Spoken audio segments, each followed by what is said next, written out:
¿Qué tal amigos de Derecha Mexicana? El día de hoy vamos a tratar un tema muy interesante acerca de estas polémicas fechas, ya que fue justamente hoy, hace ya pues poco más de 100 años, allá por el año de 1910, que ocurrió un suceso bastante polémico que cambió la manera de cómo vemos y cómo vivimos en nuestro México hasta nuestros días. Y para este podcast tenemos aquí a nuestro colaborador, José de Jesús Reyes Meneses. Él es abogado litigante en Derecho Familiar, Civil y Amparo, egresado de la BUAP, católico, y se define como liberal, provida, y actualmente él, al igual que nosotros, cree en la verdadera necesidad de una derecha real en México, así como un cambio en la manera en cómo somos gobernados. ¿Qué tal, José? ¿Cómo estás? Buenas noches, Abraham, y buenas noches, amigos de Derecha Mexicana. Y sí, pues hoy estamos aquí para hablar no solamente de un tema interesante, también de una persona que al día de hoy sigue marcando a nuestra patria, porque fue el parteaguas del antes y después del siglo XIX. Y por qué no decirlo también, fue gracias a él, actualmente tenemos una identidad única como patria, como nación, que está en peligro de que la podamos perder, pero creo que estamos a tiempo de recuperarla. Así que ahora sí vamos a hablar de este personaje, pero no desde una historia oficialista que quiere hacernos ver entre vencidos y vencedores, sino que vamos a hablar de temas que muy pocas veces hemos visto en los libros de texto gratuito de las escuelas que hablan y que en algunos casos, algunos han querido agenciarles logros que fueron de esta época a otros personajes un poco nefastos de nuestra historia, pero para eso estamos aquí esta noche en este podcast, para hablar de todo ello largo y tendido. Muy bien, muy bien. Y justamente del personaje que vamos a tratar, creo que por ahí ya lo habrán intuido, es acerca de el presidente José de la Cruz Porfirio Díaz Mori, muy conocido ya como Porfirio Díaz. Y como tal, la Secretaría de Educación Pública nos lo ha vendido como un demonio, como el diablo, como un enemigo de México, por así decirlo, y nos ha vendido la revolución como un maravilloso acto liberador que trajo ahora sí que paz y prosperidad. Pero ¿qué tan cierto, hablando históricamente, es esto? Y me gustaría, José, ¿cómo ves? Comenzar por un tema bastante interesante, que es acerca del tema financiero y el desarrollo económico. Digo, ya sabemos de antemano que después de la independencia como tal, México vivió tiempos turbulentos en cuanto a las finanzas. De hecho, por ahí le debíamos a España, a Inglaterra, a Francia, y de hecho, hasta por eso nos invadieron.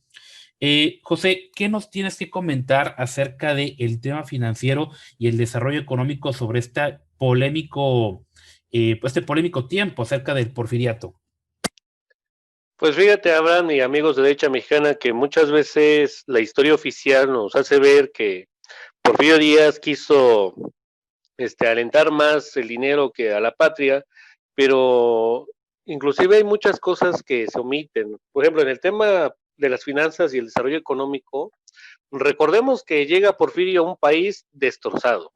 Habíamos acabado la guerra de reforma, la intervención francesa, o sea, el país estaba en ruinas, Juárez llega al poder, intenta reelegirse, pierde, llega Lerdo de Tejada, vuelve a perder, y ya cuando llega Porfirio Díaz y encuentra la bancarrota literalmente a la vuelta de la esquina, dice, ¿saben qué? Vamos a reestructurar esto. ¿Y qué empezó a hacer Porfirio? ¿Qué hizo Porfirio por nosotros que nosotros no hemos reconocido a Porfirio?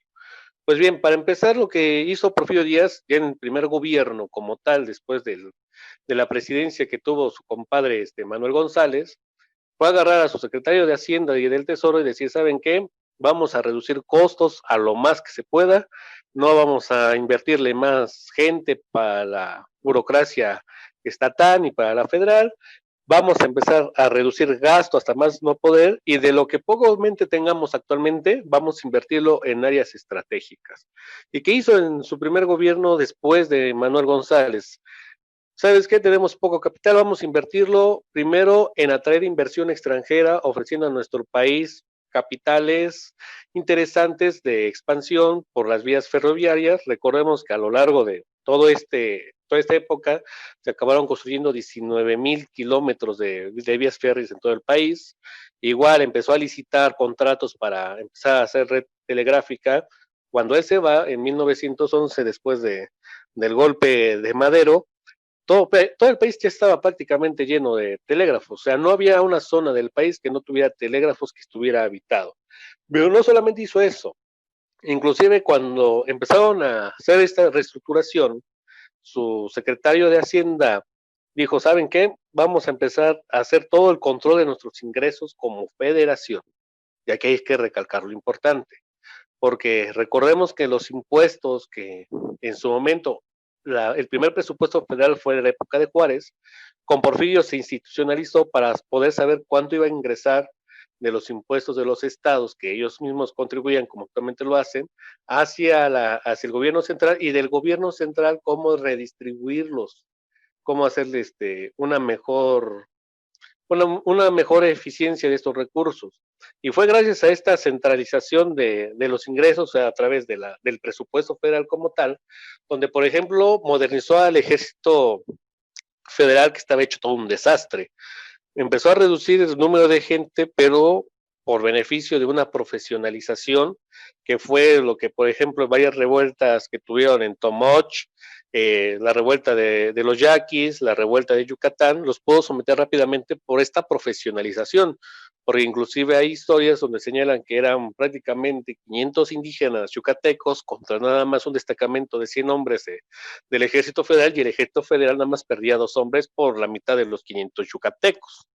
E inclusive hay un dato muy interesante, porque el Banco Nacional de México, muchos consideran que es logro de la revolución, que es logro del avance científico, económico, todo ello, pero no. Fue cuando, después del gobierno de Manuel González, Porfirio Díaz ve que hay una problemática con el Banco Nacional y decide mejor reformarla y crear el Banco Nacional de México en 1884, pero no solamente con capital mexicano, lo crea también con capital español, porque para ese entonces ya teníamos buenas relaciones con Europa. Y entonces, ¿qué es lo que hacía este Banco Central?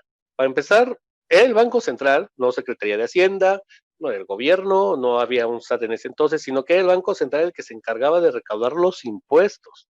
Igual estos daban los préstamos o anticipos a los gobiernos estatales o municipales que lo necesitaran, e inclusive era el propio banco, no el secretario de Hacienda, el propio banco, el que se encargaba de hacer los presupuestos generales de la nación. O sea, cada año que se discutía en las cámaras cuánto se iba a gastar y cuánto se iba a recaudar para el país durante la época de don Porfirio, venía la idea y el presupuesto original del Banco Nacional.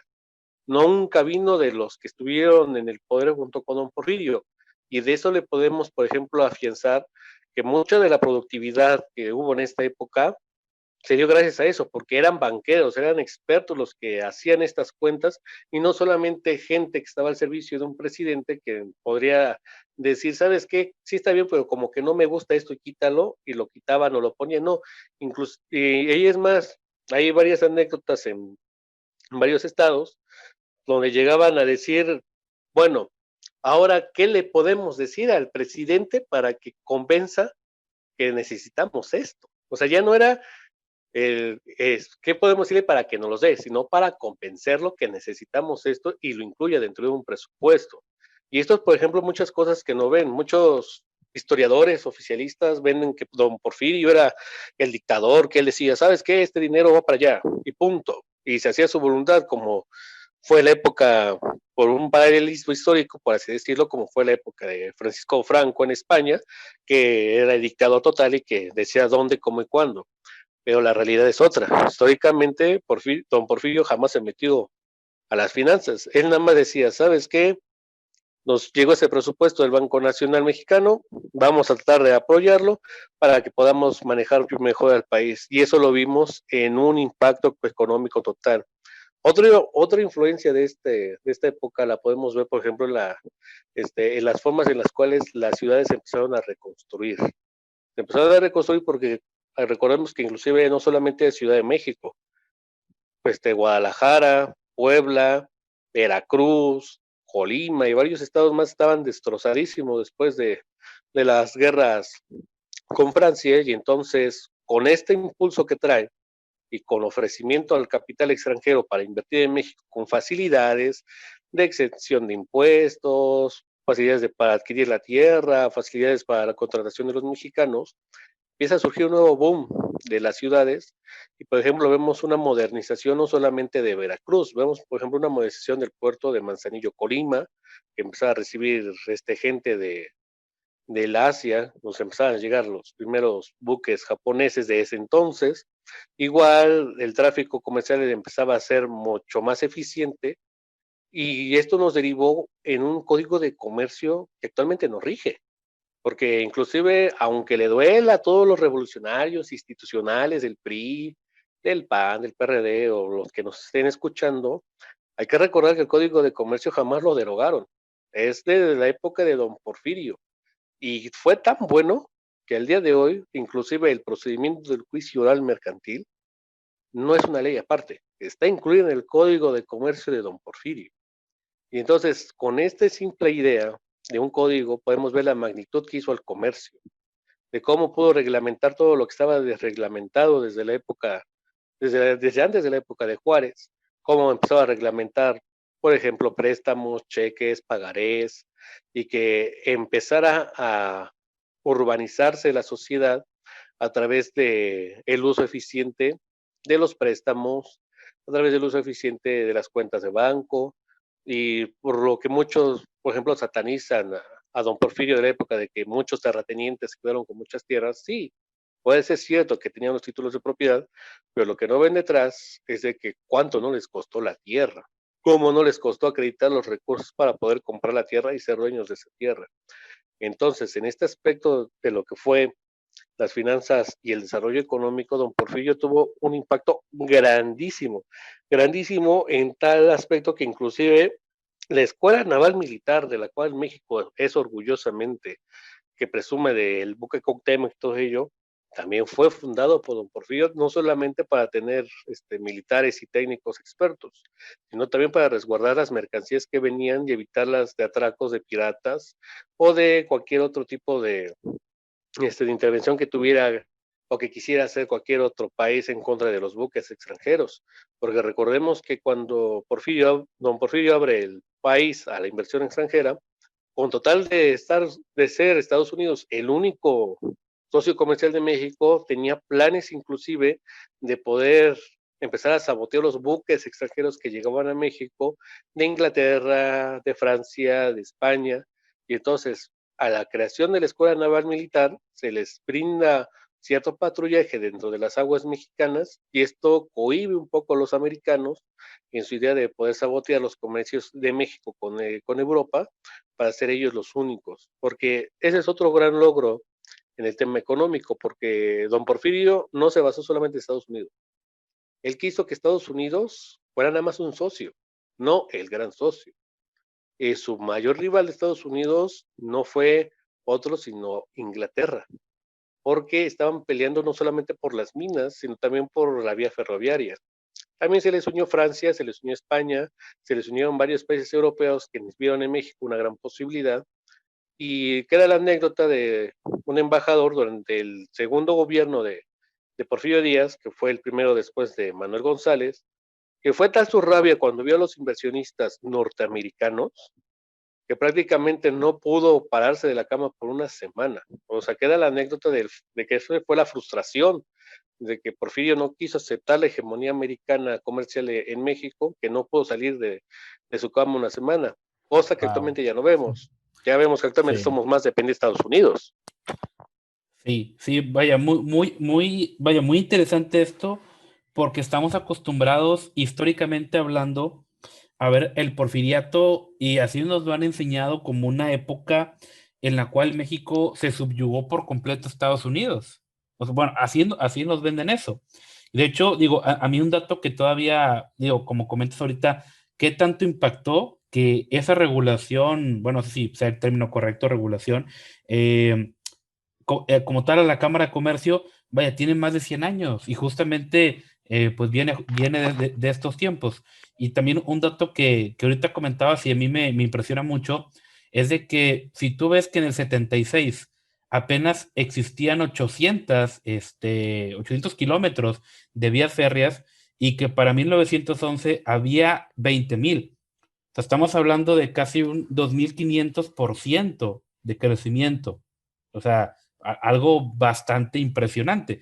Y también está, bueno, a un tema que a mí también me impresiona mucho es también el tema del teléfono. Por ejemplo, en el 76, pues Alexander Graham Bell, como tal, pues lo inventa, aunque bueno, es un tema polémico, pero esa no es la finalidad.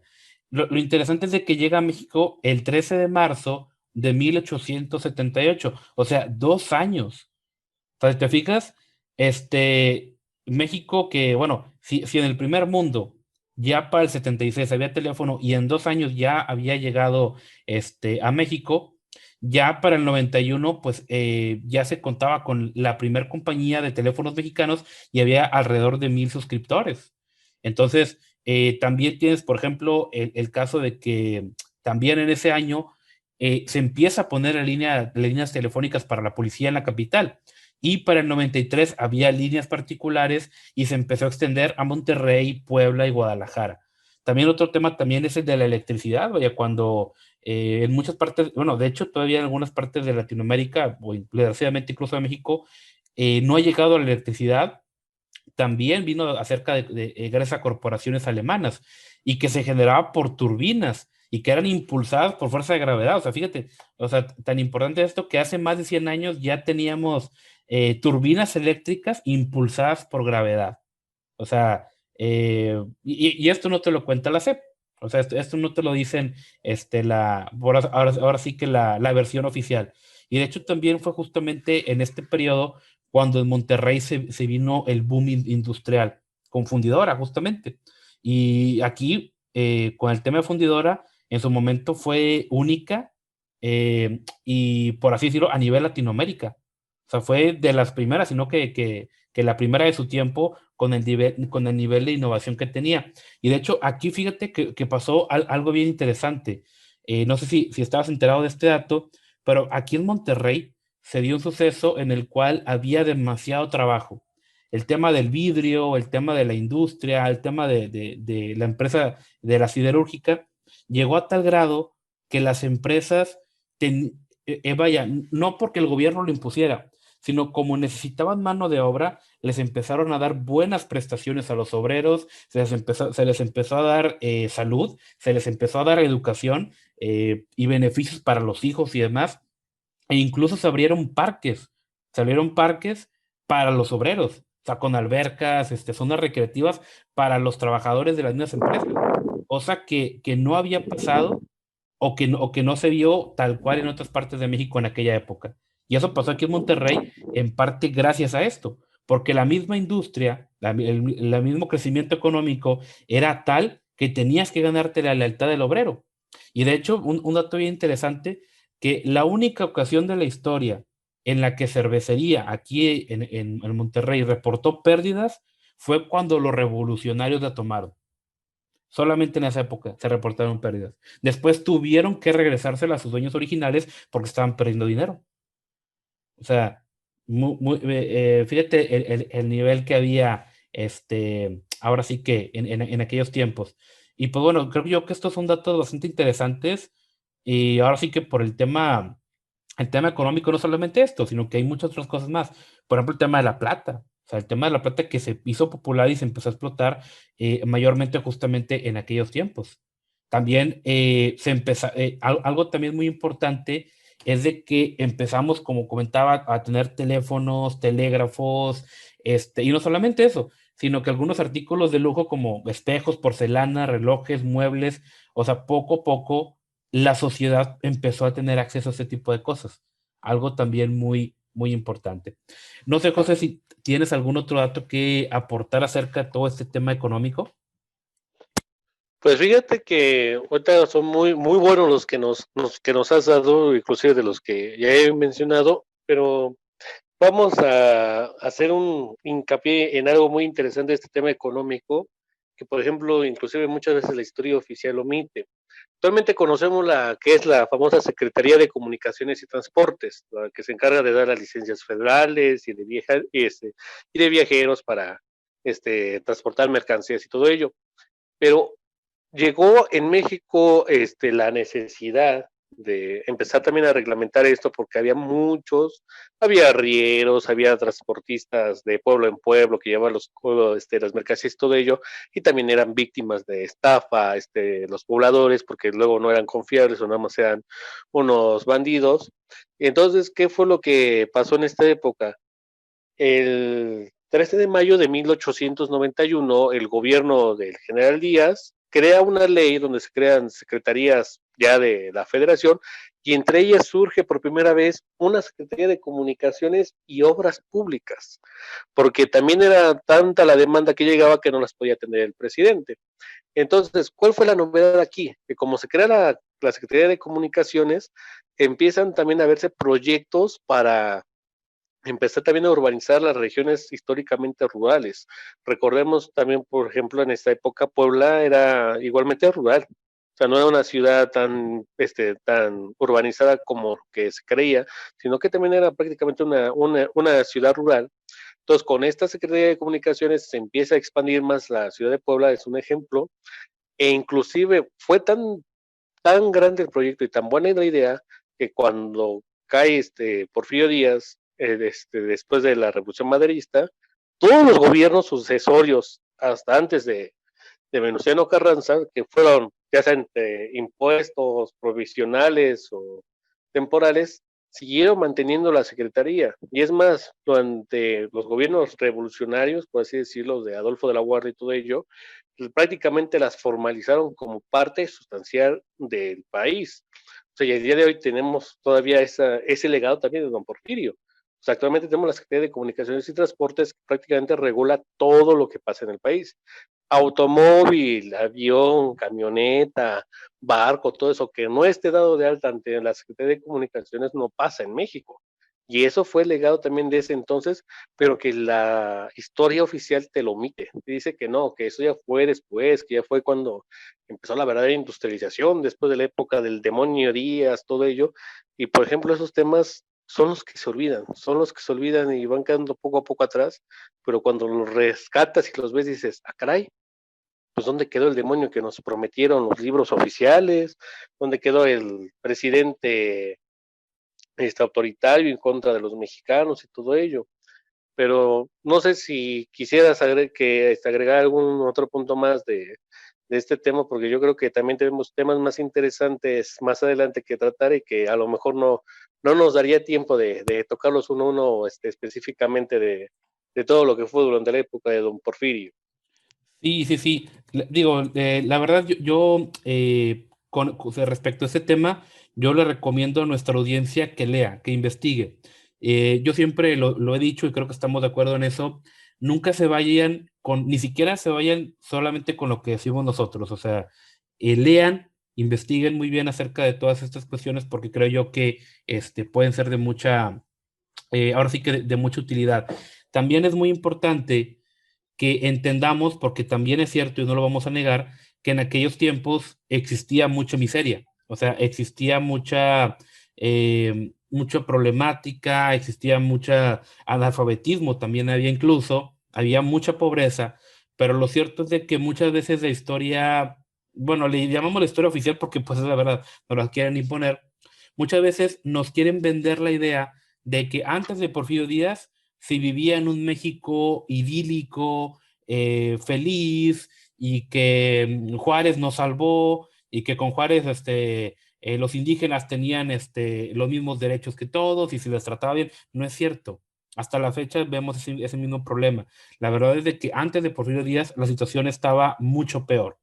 De hecho, fue Porfirio Díaz también, y creo yo que ya con eso vamos tocando el tema de la cultura, que fue Porfirio Díaz el primero en preocuparse genuinamente por el tema del analfabetismo en México. De hecho, creó por ahí una campaña para justamente alfabetizar a la población y creo yo que también eso es digno de recordar. Y repito, sí había mucha miseria en aquella época, había pobreza extrema, pero lo cierto es de que antes de esta época, pues ahora sí que estaba pues igual o peor. Y de hecho, por ahí comentabas ahorita, José, del tema de que los hacendados. Y lo cierto es de que yo soy de la idea de que en muchas ocasiones México no, como dicen por ahí, México no fue conquistado, simplemente cambió de dueño. Digo, bueno, para empezar, ni siquiera existía México. Antes de que, como tal, ciertos hacendados y demás tuvieran, por así decirlo, los terrenos, pues muchas veces esos terrenos pertenecían al clero, pertenecían a la iglesia. Repito, nunca, no hubo un robo, simplemente hubo, pues ahora sí que un cambio, por así decirlo, de manos. Y la verdad es de que los anteriores tampoco como que trataban muy bien a los peones, ¿verdad? Entonces creo yo que esa parte, no estamos diciendo como tal que el Porfiriato fue una época idílica, perfecta, donde todos vivían felices y demás, pero lo que sí tenemos que ser es objetivos. Es decir, ¿había problemas? Sí, sí había problemas, pero antes de, la situación era mucho peor. Para empezar, y digo, como lo acabamos de comentar ahorita, antes ni siquiera había electricidad, no había movilidad, y de hecho está bastante interesante, por ejemplo, el tema del ejército, porque, por ejemplo, el ejército con el que Santa Anna fue a combatir a los rebeldes tejanos, muchos de ellos ni siquiera tenían botas, muchos ni siquiera tenían uniformes. Y con Porfirio Díaz ya se tiene un ejército profesional. Y también un tema bastante importante es de que eh, Díaz pudo haber dado pelea.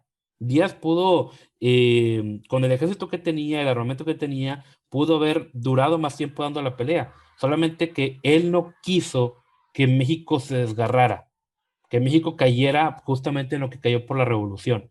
Porque después de que Madero muere, pasa lo que Díaz ahora sí que vaticinó. Tienes a un montón de señores de la guerra peleándose entre ellos y hubo muchas muertes de civiles, demasiadas muertes, violaciones, saqueos por parte de los revolucionarios. Y eso no te lo cuentan. Te cuentan como que la historia de la revolución es una historia de buenos y malos, pero la realidad es que no es así. La realidad es de que el periodo más cruento, el periodo más bárbaro de la revolución, se vivió después de Díaz, no con Díaz. Díaz dijo, ¿sabes qué? Yo no quiero que el país se desangre, se desgarre, ok, yo renuncio. Y se fue. En cambio, ya después de Madero sí tienes a estos señores de la guerra, a Villa, Carranza y demás, peleándose por el poder y tienes atrocidades horribles. O sea, yo nada más, si acaso te preguntaría, José, algún libro que le quisiera recomendar a nuestra audiencia, ahora sí que para tratar esos temas. Pues así sí, lectura que podríamos recomendar de todo esto, no podría decir que una en específico porque como hay una gran variedad de opiniones acerca de Díaz, también hay una gran variedad de contradicciones entre ellos. Porque, por ejemplo, hay un libro que se llama Yo Díaz, no me acuerdo el nombre del autor, que según habla acerca de Díaz, de su historia y todo eso, contándolo como si fuera en primera persona en algunas partes, pero tuve el agrado de leerlo, pero en algunas situaciones se me hacía un poco idealizado a la idea de la revolución, como que culpando a Díaz, por ejemplo, como lo que mencionabas del maltrato de los hacendados a los peones, todo eso. O igualmente, si queremos ver el México crudo como tal de lo que fue la época de Díaz, podríamos ver, por ejemplo, el México bárbaro de Turner, donde narra la historia de cómo es que pudieran llevarse mexicanos a trabajar forzadamente a los valles, a todo ello, y hacernos una idea no solamente generalizada por un autor, sino que hay varios autores. O sea, no solamente enfocarnos en los que nos dice el Fondo de Cultura Económica o lo que nos dice la Secretaría de Educación Pública. Hay muchos autores que hablan de Díaz, hay muchos libros que hablan de Díaz, pero en sí, por ejemplo, como tú me dices, Abraham, de que recomiendo una lectura, yo pecaría, por ejemplo, de ser alguien obstinado, por ejemplo, en determinado libro, en determinado texto para recomendar, porque yo soy de la idea de que, y espero que con este podcast a usted, gente que nos escucha, le genere esa duda de verificar si es cierto o no lo que decimos, porque al final de cuentas, todo esto que estamos hablando y que vamos a seguir hablando un poco más de ello, pues usted puede decir, ah, sí, pero pues a lo mejor se sacaron los datos de algún lugar o se los sacaron debajo de la manga, pero es también para esto, para que usted también tenga esa curiosidad de conocer qué hubo detrás de la historia patria, que no se quede solamente con la visión de la novela de los 90, de El vuelo del águila, o de los refritos que sacó Televisa en el 2010 por el centenario de la Revolución, sino que investigue un poco más allá de todo eso. Porque inclusive ahorita que estabas hablando, Abraham, acerca de la cultura, me gustaría empezar a tocarla porque vamos a hablar en este aspecto del porfiriato durante la cultura, de un hombre que inclusive Jaime Torres Bodet, que fue secretario de Educación Pública durante los gobiernos postrevolucionarios, lo identificaba como un ejemplo a seguir, que era Justo Sierra. Justo Sierra marca el antes y el después porque, como tú mismo lo indicas, también Porfirio quería instruir, porque él también la sufrió. Él también sufrió la falta de educación, o sea, que tuvo que prácticamente empezar a buscar por sí mismo dónde ir a estudiar porque no había en Oaxaca grandes instituciones. Y entonces, cuando es presidente, le encomienda a Justo Sierra como ministro de Instrucción Pública, pues que empieza a formar a los ciudadanos del mañana, a la clase media que esperaba días que empezara a surgir. Y entonces, ¿por qué yo digo que hay que retomar esta figura importante de la época del porfiriato para este tema de la cultura? Pues bueno, recordemos que Justo Sierra era un creyente del positivismo que empezaba a circular en Europa, que era una corriente que ponía al hombre como el centro de todo para empezar a generar los cambios en la sociedad, que inclusive hasta lo vimos incluido en el derecho, que actualmente mucha gente dentro del aparato de la justicia, unos que se creen del derecho natural, o sea, del derecho que tienen las personas por ser personas, y del derecho positivo, que cree que son los derechos que nos otorgan los estados a los ciudadanos que integramos el estado. Bueno, esta corriente ayuda al gran Justo Sierra a empezar a crear un plan para empezar a fomentar la cultura y la nacionalidad mexicana, porque también recordemos que después de tantas guerras, después de tanto desastre, pues prácticamente tú le preguntabas a cualquier persona de la época qué es ser mexicano y no te sabían responder. Se identificaba más con su tierra de origen y no el estado, sino el pueblo de origen. Por ejemplo, te decían, soy orgullosamente de San Nicolás, Nuevo León, o soy orgullosamente de Tepoztlán. O sea, nunca te mencionaban ni el estado o el país como tal. Pero ¿qué hizo él? O sea, ¿qué hizo él en este aspecto de la cultura y por qué lo quiero traer a colación en este momento? Él empezó a fomentar la historia patria nacional, la que empezamos a conocer el día de hoy. ¿En qué aspecto? En fomentar los héroes nacionales, en fomentar grandes hazañas que después, muchos años, muchísimos años después, la historia revisionista vio que no eran ciertos. Pero empezó a fomentar esa idea del gran padre Hidalgo que quería la independencia de México, cuando al paso de los años supimos que no era la independencia de México, era la independencia de las Américas. Fomentó, por ejemplo, al gran cura al gran cura José María Morelos y Pavón como el libertador y todo ello, y después descubrimos que tuvo su hijo ilegítimo, que fue Juan Nepomuceno Almonte, que nos atoró con la intervención francesa del Segundo Imperio.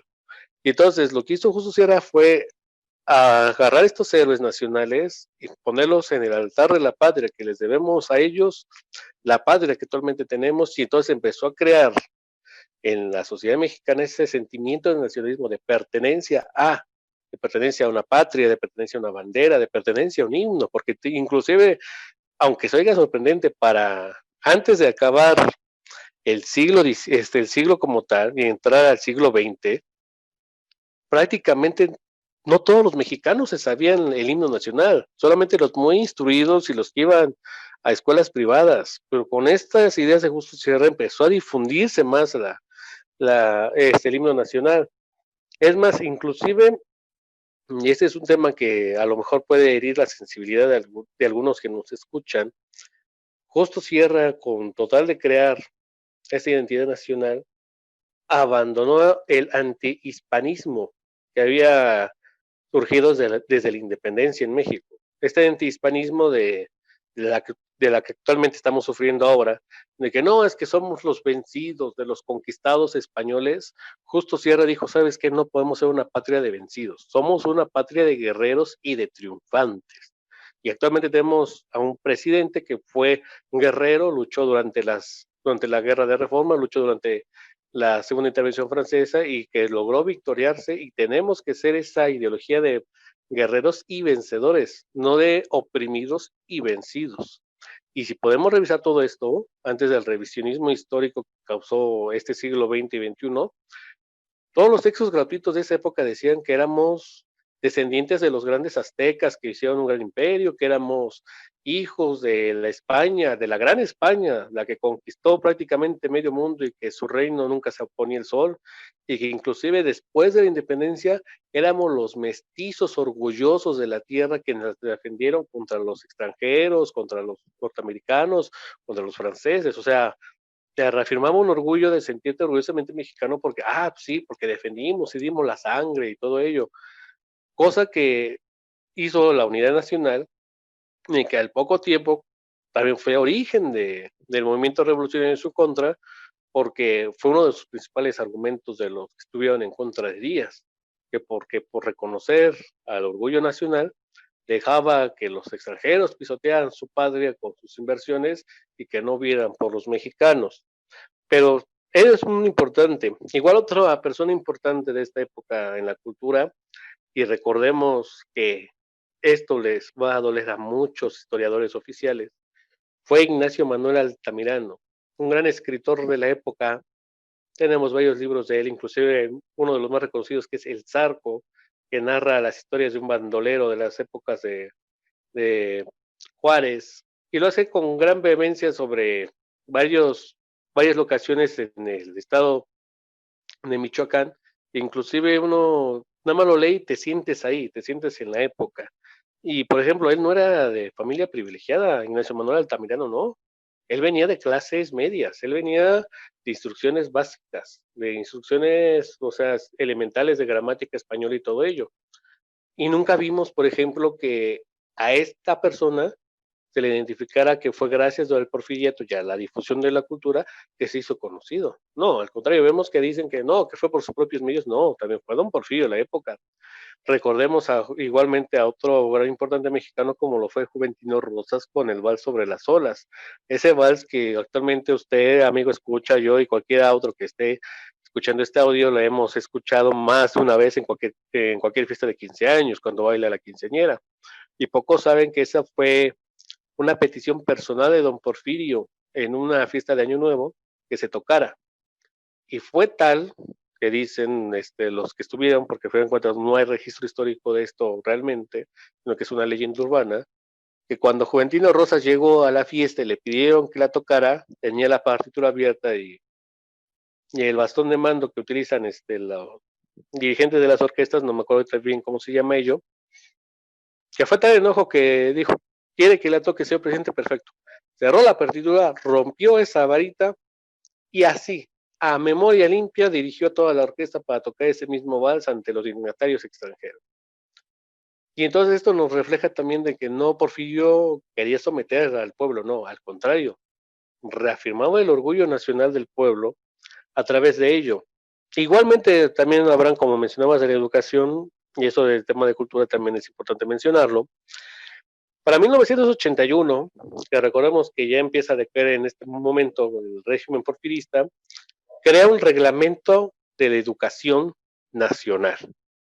Y usted dirá, amigo que nos escucha, bueno, ¿y eso a qué benefició o qué fue? Pues bien, esta ley reglamentaria de educación de 1891 impuso la educación laica, gratuita y obligatoria. Sí, aunque usted no lo crea, aunque usted diga que estoy diciendo injurias contra los revolucionarios del 17 y que me va a venir Carranza a jalar las piernas por haber dicho esto el día de hoy, sí, fue Porfirio el primero que habló de una educación laica, gratuita y obligatoria. E inclusive en esta misma ley se fomentaban los primeros comités de vigilancia para que verificara el cumplimiento de que los padres llevaran a los niños, aunque sea a estudiar la escuela primaria. O sea, y eran sanciones graves a los padres que no los llevaran.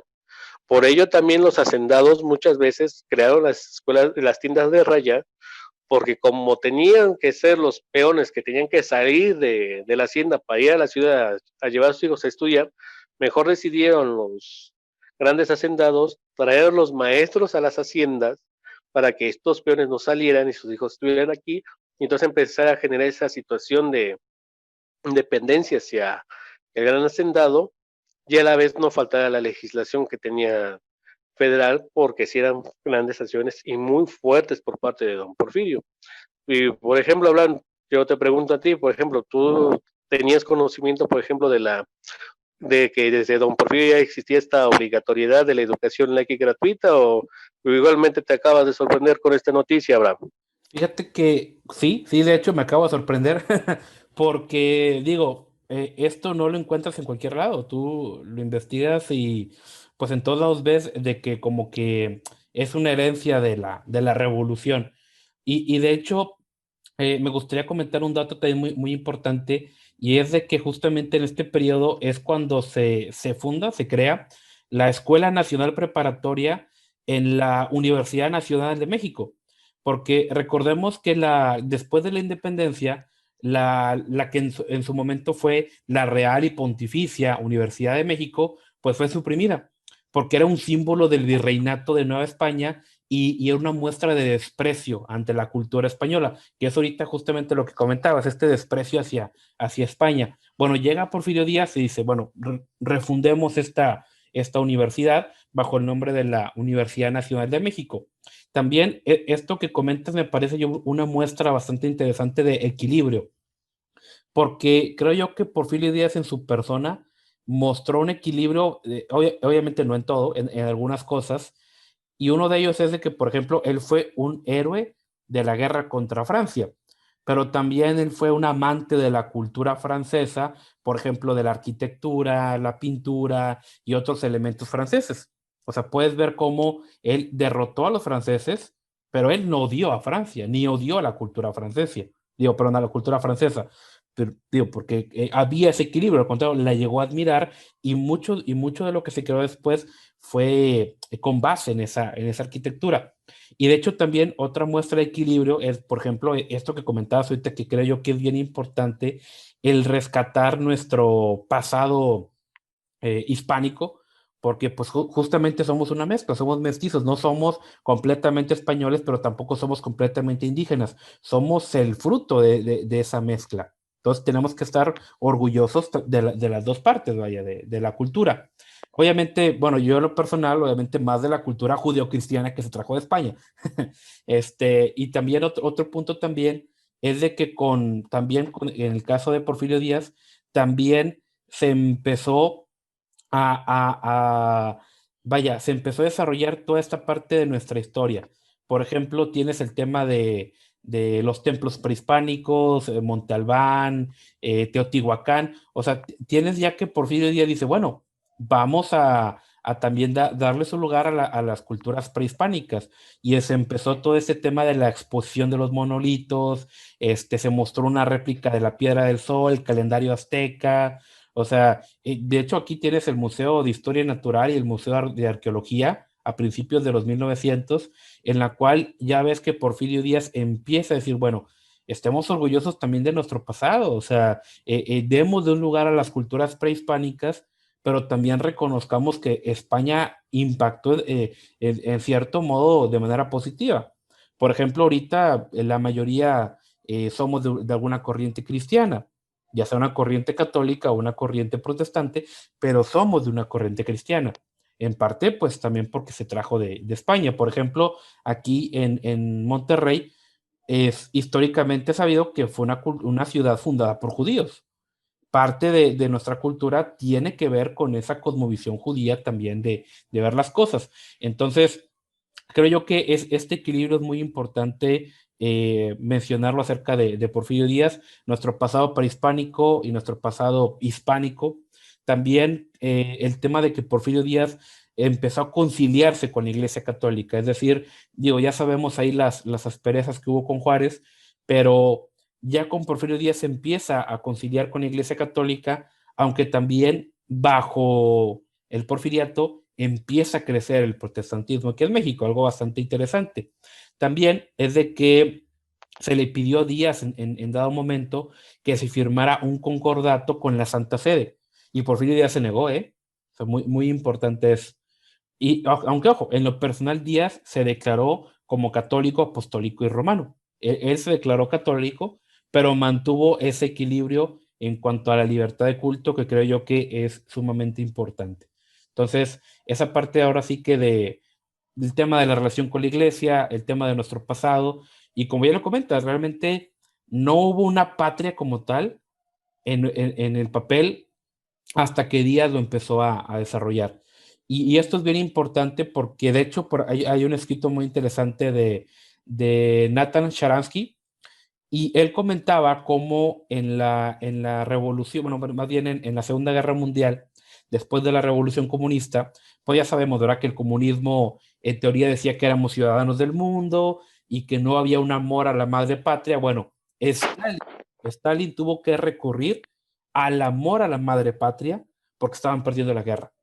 Tenía que darle a los soldados algo por qué pelear. ¿Y qué era ese algo? La madre Rusia. Tienes que pelear por tu tierra, por tu nación. Eso dio ese apoyo moral para que los soldados siguieran peleando en cierto sentido. Digo, pueden buscarlo por ahí. Nathan Sharansky habla acerca de ese tema también. Y creo yo que es bien importante porque tú ocupas sentir que eres parte de algo. Ese sentido de pertenencia es sumamente importante. Y si tú no tienes algo a lo que aferrarte, no vas a pelear por él.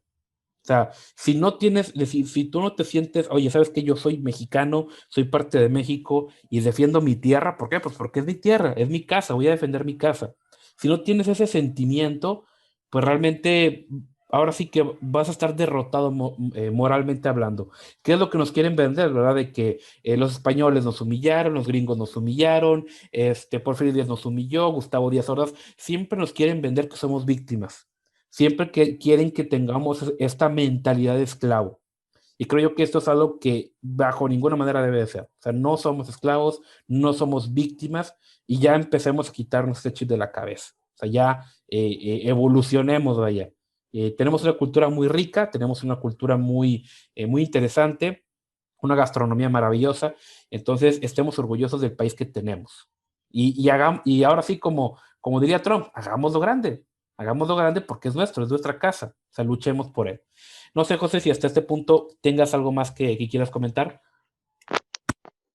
Pues fíjate, en ese aspecto de la cultura, como tú lo dices, de cómo se dio, por ejemplo, la cultura afrancesada con las construcciones y todo ello, porque como bien lo refieres, Abraham, no odiaba a Díaz, a Francia por la invasión, no la odiaba por los recuerdos de guerra, no, al contrario, sino que inclusive veía a la Francia como una posible potencia mundial y quería replicarla en México.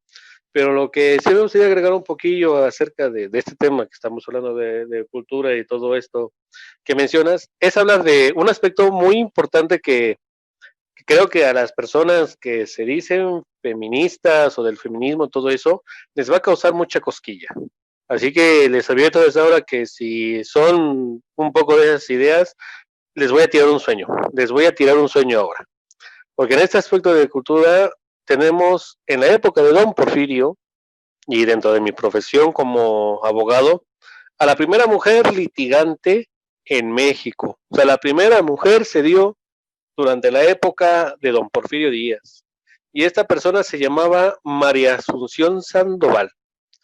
Y ustedes dirán, bueno, ¿y ella qué tiene de relevante? Pues es la primera abogada de la época de Don Porfirio. Recordemos que en esta época igual existía un cierto marcado orden de que, por ejemplo, los hombres tenían oficios, profesiones, todo ello, y la mujer nada más se iba para la casa. Esta mujer, María Asunción, dijo, ¿sabes qué? Yo quiero estudiar, y empezó a pelear por los estudios, porque no fue que le dijeron, ah, sí, puedes entrar, no, empezó a pelear. ¿En qué aspecto empezó a pelear? Para empezar, al ingresar a la Escuela Nacional de Jurisprudencia, porque recordemos que en ese entonces todavía la Universidad Nacional de México y las distintas universidades o escuelas superiores que había no tenían ese plan de estudios muy bien fomentado o no lo daban. Y la principal escuela que era de renombre en México, era la Escuela Nacional de Jurisprudencia. Entonces, ella acude desde 1892 y empieza a haber dificultades, a lo que solicita ayuda al gobierno de Díaz para poderse financiar los pagos de las colegiaturas, la estancia y todo ello, y le escribe al propio general. No crea que al secretario de Educación o al secretario de Ciencias, no, al propio general Díaz. Entonces lo que hizo Díaz fue ordenar, o sea, no pidió, no solicitó, no, ordenó que el gobierno federal le subvencionara los estudios a través de una beca que en ese entonces empezó desde 25 pesos y acabó al final de su carrera con 150 pesos, que pues, al día de hoy sabemos que no sería gran cosa, pero eran pesos de entonces que estaban protegidos por la plata del país y entonces llevarían mucho. Entonces, cuando logra terminar los estudios, sus contemporáneos la reconocen como una persona muy estudiosa y entregada a la carrera y le toca hacer el examen profesional.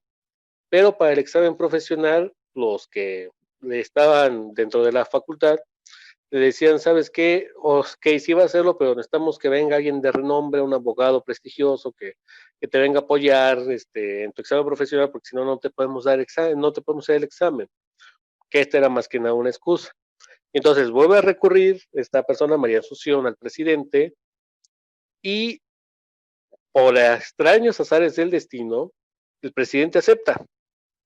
Y entonces, cuando le toca hacer el examen profesional, el señor presidente Díaz, Porfirio Díaz, fue su padrino del examen profesional. Todo presente con ella cuando lo rindió. Los sinodales quedaron impresionados con ella. Prácticamente fue titulación automática por la defensa que hizo de su exposición, de su examen profesional. Y con orgullo, inclusive hasta el general Díaz le firmó su título profesional. Ese mismo título que ustedes, y esta historia que dirían, bueno, sí fue real o no, sí existe y lo podemos verificar en el archivo histórico de la actual Universidad Nacional Autónoma de México, que tiene el número de cuenta 2083, donde ahí podemos encontrar el título de María Asunción Sandoval firmado por don Porfirio. Esta historia, por ejemplo, viene a refutar mucho lo que dice la historia nacional, de que no, es que Porfirio, nada más buscaba beneficios propios, no buscaba el beneficio personal de las mujeres. Igual viene a refutar muchas ideas del actual feminismo que dice que nunca el gobierno se preocupó por la mujer. Pues bueno, les presento a María Asunción, la primera mujer que les puede dar en la torre de la época moderna de que sí existía con don Porfirio gobierno, que sí se preocupaba por la gente que quería destacar. Y hay que recalcar acá, gente que quería destacar, no gente que quería nada más rezagarse y obtener subvenciones del gobierno, no. Porque recordemos también que durante estas épocas de don Porfirio era gente a través de la meritocracia, literalmente. Toda la burocracia que existía en México era por meritocracia. Entrabas, servías, te quedabas y si no te ibas. Por eso muchos resentidos en la revolución que decían, no, es que siguen los mismos y está muy viejo el gobierno y todo ello.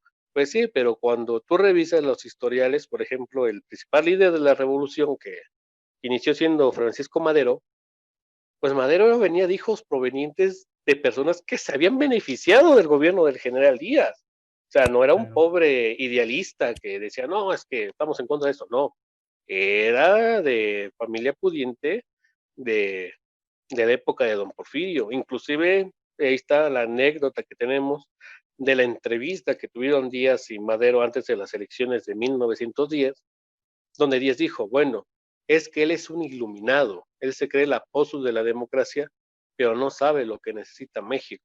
Él tiene ideas de lo que cree, pero no de lo que en verdad necesita el país. Y entonces, Claro. estas ideas, por ejemplo, y como lo vemos en este ejemplo de María Asunción, al final llevan a creer de que no siempre la historia oficial fue real. No fue un gran jefe revolucionario que vio un pueblo sometido, no. Fueron personas quienes iniciaron una revuelta en contra de Díaz, que fueron beneficiados del propio Díaz, que fueron gente instruida durante la época de Díaz y que fueron gente que dependían de Díaz. Y solamente para acabar este comentario, vamos a dejarlo claro. Francisco I. Madero, Venustiano Carranza, Victoriano Huerta, Adolfo de la Huerta, Álvaro Obregón, Plutarco Elías Calles, estos 6 generales que marcaron parte de la revolución y parte del México postrevolucionario, crecieron, se instruyeron y en algunos casos se beneficiaron del gobierno de Díaz. Así que entonces no nos engañen con que es que éramos un país sometidos, no, porque quien inició la revolución no fueron los que supuestamente eran sometidos. Quienes iniciaron la revolución eran los que querían asumir el poder que no podían obtener por falta de méritos para ello. No sé si quieras agregar algo más, querido Abraham, a todo este tema. Pues mira, yo nada más quisiera agregar un pequeño comentario y es de que yo veo a Madero con alguien con buenas intenciones, pero como dicen, de buenas intenciones está, está yendo al infierno, ¿va?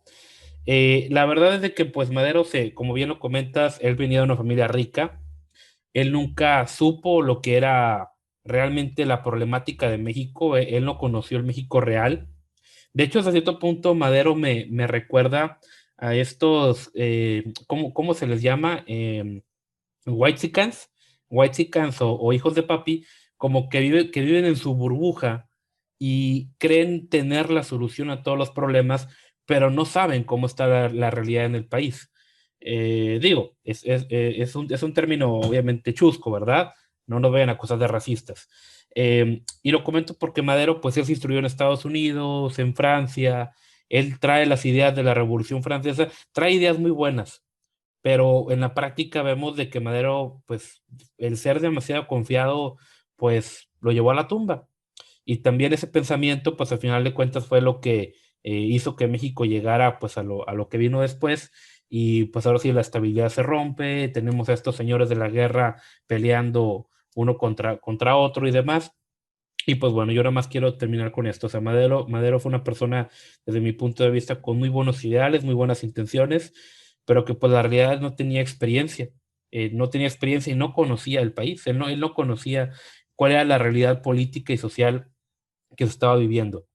Entonces, esto es bastante, pues, lamentable, vaya, bastante lamentable, porque a partir de la Revolución México cae en una situación bastante lamentable y poco a poco se empieza a gestar una amalgama, un amasijo deforme de una ideología en la que se combinaba un socialismo autoritario, pero que a la vez no era socialismo abiertamente, medio raro. O sea, en el cual no era socialismo abiertamente para no afectar los intereses de Estados Unidos, pero tampoco vivimos el liberalismo clásico de los Estados Unidos, ¿verdad? No se vivió un liberalismo como se vivió en el vecino del norte. Entonces tuvimos esta como que amalgama medio extraña de manera de gobernar, en la cual pues ahora sí que lo único que fue uniforme fue el autoritarismo. Y pues bueno, yo creo que sería bueno tocar así rápidamente también el tema de la política exterior, porque es cierto que antes de Díaz, todos veían a México como que un pueblito de campesinos, que cualquiera podía venir y nos podía robar y no pasaba nada. Pero a partir del porfiriato se empieza a ver a México como un país que tiene algo que ofrecer.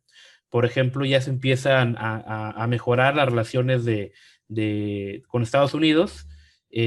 Como ya lo comentas, se empieza a buscar una relación equilibrada, no una servidumbre que sí se ve con años posteriores de los amados revolucionarios. Se ve incluso también una mejora de relaciones con Francia, con España, incluso con Inglaterra también, con Japón. También podemos ver el caso de Japón, muy, muy interesante. Entonces vemos cómo también México empieza a saltar poco a poco a la escala internacional. Sobre este tema, no sé si José quisieras comentarnos algo. Sí, como no, como dices, vamos a hablarlo un poco por encima, porque como hemos dicho, si nos ponemos punto por punto de todo lo que fue esta época, pues nos vamos a tardar días en este podcast y es lo que no queremos, que aburre tanto a la gente. En las relaciones exteriores tenemos a dos grandes personas, Matías Romero e Ignacio Mariscal. Matías Romero, que inclusive el actual instituto donde se forman los embajadores y cónsules de México lleva su nombre, hizo como lo que mencionas, que empezamos a ver esa estabilización de relaciones con Estados Unidos. Recordemos un poco por encima que cuando llega el primer gobierno de Díaz, después de haber vencido a Lerdo de Tejada, Estados Unidos no quería empezar a reconocer a Díaz como presidente electo. Inclusive como que empezaba a tener ciertas rencillas o ciertas amenazas de invasión al país. Entonces, a través de Matías Romero, que empieza a gestionar en Estados Unidos este reconocimiento, y se da. Y entonces, después de que pasó su compadre Manuel González el gobierno y vuelve en su segundo gobierno Díaz, entonces empieza esta fase de relación a través de presiones porque Díaz conocía los intereses americanos, conocía qué es lo que querían los norteamericanos de México, pero también sabía que no podía combatir solo a Estados Unidos sin tener aliados. Entonces, ¿qué es lo que pasa aquí? Matías Romero ayuda a México no solamente con la relación bilateral, sino también empezar a traer, como lo dijimos en el aspecto económico, a traer clientes, a traer capital. Y entonces, eso es por un lado, mientras que Ignacio Mariscal, el gran mexicano diplomático en Europa, empieza a llamarle la atención a los franceses, a los ingleses, a los españoles, a los italianos, a todo el que quisiera invertir, lo empezaba a traer acá. Y entonces, en su momento, Porfirio Díaz lo que hacía es que empezaba a traer unos por un lado, otros por otro, y empezaba a juguetear con ello en la política exterior, y lo que llevó al final de cuentas fue que los presidentes americanos veían en Díaz una garantía de estabilidad a cambio de dejar que los capitales se pudieran invertir. Entonces, con esto, ¿qué fue lo que sucedió? Que a través de la economía, el general Díaz empezó a presionar a Estados Unidos, empezó a presionarlo a que defendiera la frontera y que no solamente quedara a cargo de los mexicanos, porque había todavía indios apaches que atacaban, todavía había ciertas disputas, por ejemplo, en lo que era actualmente Ciudad Juárez, que ciertas disputas fronterizas. Entonces empieza a forzar Díaz a través del comercio la política de Estados Unidos hacia México, que en lugar de ser de un amo hacia un sirviente se convirtió en una relación de casi pares, porque gracias a la inversión de Díaz, también el sur de Estados Unidos empezó a prosperar, lo que era Texas, lo que fue Nuevo México, lo que fue parte de California. Igualmente, gracias a esta política exterior, con los reconocimientos de Gran Bretaña, de España, de Francia, se logró que no solamente atrajeran inversión, sino que inclusive pudiera proyectarse a México como un gran país importante que pudiera ser inclusive considerado como una gran potencia del continente americano. No olvidemos que para cuando se exilia Porfirio después de su renuncia en 1911, empieza este recorrido en los países europeos. Empezó primero llegando a España, pasando por estos países hasta instalarse en Francia definitivamente, pero en cada país era recibido como jefe de Estado. O sea, no era como el presidente vencido, humillado, anciano, que no lo quería, no, sino que empezó este recorrido en Europa y tenía los reconocimientos de jefe de Estado. Entonces, de eso también nos habla la importancia que tuvo estas relaciones internacionales durante el porfiriato, que reconocían a Díaz y a México como grandes socios que la revolución nos tiró, hay que hacerlo franco, pero lo reconocían. Inclusive está la anécdota de que cuando llega a España, a Madrid, el propio rey, el propio rey Alfonso le pide perdón a Porfirio porque en el puerto de La Coruña los habían insultado, les habían dicho que eran los malos, todo eso, por propaganda de los Flores Magón que había llegado a España por el movimiento obrero que se empezaba a alzar allá. Y entonces lo que llegan a decir que dijo Díaz fue de que no se preocupe, majestad, que nunca faltan revoltosos en cualquier país. Y entonces también Claro. eso te habla de en qué estima tenían a Porfirio en el extranjero, porque para que en ese entonces, estamos hablando 1900, te recibiera, por ejemplo, el rey de España, estaba complicado. Que, por ejemplo, en parte de su viaje que fue por Marruecos, que era una zona conflictosa, que llegó inclusive a llegar hasta las pirámides del Cairo, y que no tuviera problemas para entrar por ser Porfirio, también era algo de respetar, porque no era europeo, era americano. y cuando se instaló en Francia y todo eso, tuvieron inclusive hasta el detalle de recibirlo como jefe de Estado, de otorgarle momentáneamente que sostuviera la espada de Napoleón Bonaparte. Para los franceses al día de hoy sigue siendo algo muy importante. O sea, no se la das a cualquiera que sostenga la espada del gran general Bonaparte. Y a Díaz se lo dieron. Y todavía falta recordar que el nicho donde actualmente está enterrado el general Díaz en Francia, a su señora, a Carmencita, no le costó prácticamente nada, porque tanto mexicanos radicados allá como ciertos ciudadanos franceses que se beneficiaron de los negocios que hicieron en México, le ayudaron a pagar los gastos de la tumba donde está actualmente Porfirio Díaz. Y eso la historia oficial jamás lo va a mencionar. Jamás te va a decir que hubo mexicanos agradecidos en el extranjero con Porfirio, y mucho menos te van a decir que los recibían de jefe de Estado. Y entonces podemos ver con todo este ejemplo que tuvo al momento de su exilio, que las relaciones diplomáticas y la política exterior que tuvo, e inclusive a los Estados Unidos muchas veces le protestó por las invasiones que hacía en Sudamérica, le tenían un respeto, pero no un respeto de alguien vencido o derrotado, no, sino un respeto de un gran jefe, que al día de hoy, como quisiéramos que tuvieran muchos presidentes nuestros. No sé si te gustaría agregar algo más, Abraham, a este tema. Claro, claro. Sí, yo nada más para terminar, me gustaría comentar que es muy interesante que a lo largo de la historia de nuestro país, muchas veces Estados Unidos tenía una ventaja muy marcada en el aspecto de que como había mucha inestabilidad política, le decía al jefe en turno, bueno, mira, yo te ayudo para que no te derroquen, pero pues tienes que cederme ciertas cosas. En cambio, con Díaz no tenían eso. O sea, Díaz tenía un gobierno bastante sólido, tenía un gobierno bastante estable y tuvieron que tratarlo como un igual. Cosa que no pasó con los revolucionarios, ¿eh? Porque ya cuando llega la revolución y viene todo este caos, ahí sí, por su parte, los constitucionalistas y demás tuvieron que aceptar los términos de Estados Unidos con tal de que no apoyara al bando contrario. Y desde ese punto, ya creo yo que, salvo esporádicamente Cárdenas respecto al petróleo o en dados casos Gustavo Díaz Ordaz, fueron muy pocas las ocasiones en las cuales, pues ahora sí que Estados Unidos le batalló para chantajear a un gobernante mexicano. Digo, es una cuestión de opinión. No sé tú, ahora sí un comentario que tengas sobre ese tema. Sí, digo, pues de todo esto que estamos comentando no me quedaría más que mencionar.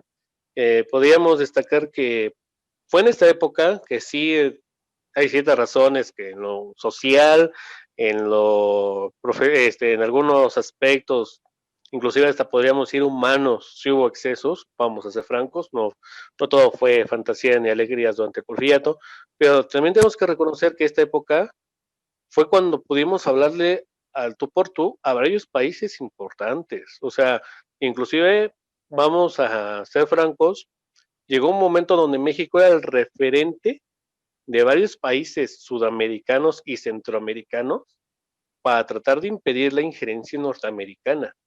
Seamos claros en ello. Recordemos que durante muchas veces fue gracias a México donde Estados Unidos ya no pudo meter más la mano en ciertos países porque México les sabía protestar y les sabía dónde le dolía más a los americanos, que era el bolsillo. Recordemos que en esta época Estados Unidos, de lo que fue de 1880 hacia antes de la Primera Guerra Mundial, pues quería intervenir toda Sudamérica, quería hacerla prácticamente sus colonias. Pero fue gracias a la intervención de la diplomacia mexicana y la audacia de los ministros exteriores que logró que México se proyectara como un gran referente de estos países, y que, si bien es cierto, no pudo impedir todo, pero sí la gran mayoría de los planes expansionistas americanos por un lado, y por el otro lado también que pudo proveer a los países europeos y vender a los europeos la idea de la patria mexicana. O sea, no la colonia española perdida como lo hacían vender en su momento los políticos españoles, sino la gran patria mexicana surgida de la fusión de los indígenas mexicanos los europeos españoles. Y entonces, inclusive podemos ver durante estas épocas del Porfiriato cómo se empieza a expandir la gastronomía también en Europa, y empiezan a llegar las primeras pruebas, por ejemplo, de lo que fueron los chiles en nogada, también los primeros vestidos, y también las fantasías como la china poblana, por ejemplo, del gran vestido que es identidad poblana, que también empezó a difundirse en Europa, y entonces ya empezaban a ver a México ya no como una colonia perdida, sino como un país que ya empezaba a desarrollarse por sí solo. Así que en eso podríamos decir que, como dirían en algún video que he visto en esta serie de YouTube, qué lástima que no vivimos en las épocas de Don Porfirio, pero a la vez hubiera sido difícil vivir las épocas de Don Porfirio, porque tuvimos todo con Don Porfirio, pero a la vez nos costó mucho cuando perdimos a Don Porfirio. Y es una verdad que podemos decir actualmente. No sé, Abraham, si tú quisieras agregar algún otro detalle o algún otro comentario más. No, ahora sí, yo nada más para terminar, digo, yo exhorto a como tal a la audiencia a de que vean la historia como lo que es. Nos han querido vender la historia como que es un blanco y negro, vencedores y vencidos, personajes buenos y malos, y la realidad es que no. El ser humano es muy complejo y la historia no es más que un reflejo de nuestra humanidad bastante compleja y bastante imperfecta también. Así que yo pues exhorto a la audiencia a de que veamos las cosas como son, que son, desde mi punto de vista, una gran escala de grises. El Porfiriato tuvo sus aciertos, sus desaciertos. Porfirio Díaz como persona tuvo cosas buenas, tuvo algunas cosas también malas o cuestionables, si lo quieren ver así, pero pues al final de cuentas es parte de nuestra historia, es parte de nuestro legado, y yo quisiera que todos seamos sobrios y seamos equilibrados a la hora que vemos como tal nuestro pasado, que no veamos el porfiriato como una, prácticamente que nos lo han querido vender como una especie de época de segregación y represión, pero tampoco, como bien lo comentas, tampoco fueron unas épocas completamente perfectas, donde todos vivíamos en paz y armonía y nadie tenía carencias de nada. Tampoco es cierto. Las cosas como son, una escala de grises, cosas buenas, cosas malas, pero que al final de cuentas forman parte de nuestro pasado, y como por ahí dijo Cicerón, aquel que no conoce su pasado está condenado a repetirlo. ¿Ok? Entonces, pues yo me despido, no sé, José, si te quisieras despedir ya nada más de la audiencia. Pues más que nada, los amigos que nos escuchen, invitarlos a que sigan nuestra página, que sigan nuestras redes. Igualmente en los comentarios que dejen de este podcast, se los agradeceré mucho. Y igualmente aquí, la cuestión nosotros no es imponer una verdad, es solamente generarles esa duda a ustedes para que podamos ver todos la verdadera historia de nuestro México. No de la gran brillante que nos vende la oficial, pero tampoco la humillada y derrotada que nos quiere hacer ver el pesimismo actual para adoptar una ideología izquierdista que no nos llevará a nada, sino al contrario, hay que empezar a ser críticos con nuestra historia y saber dónde mejorar, porque como lo decía un gran escritor movispano, las generaciones futuras serán el crisol del tiempo que juzgue nuestras acciones, y creo, querida audiencia que nos escucha, que ya es época que seamos ese crisol de la historia y que empecemos a juzgar con sus acciones, desde nuestra particularidad, toda nuestra historia nacional. Porque creo que ya es hora de que dejemos atrás a las grandes mentes que piensen por nosotros y que empecemos nosotros a hablar, a charlar y a debatir, porque creo que entonces ahí podemos encontrar la respuesta a nuestros problemas de nuestro país. Exactamente. Analícenlo todo, retengan lo bueno, desechen lo malo. Yo soy Abraham Garza, como siempre me despido diciéndoles que el socialismo no funciona, y hoy más que nunca a los hechos no les importan tus sentimientos. Nos vemos, hasta la próxima.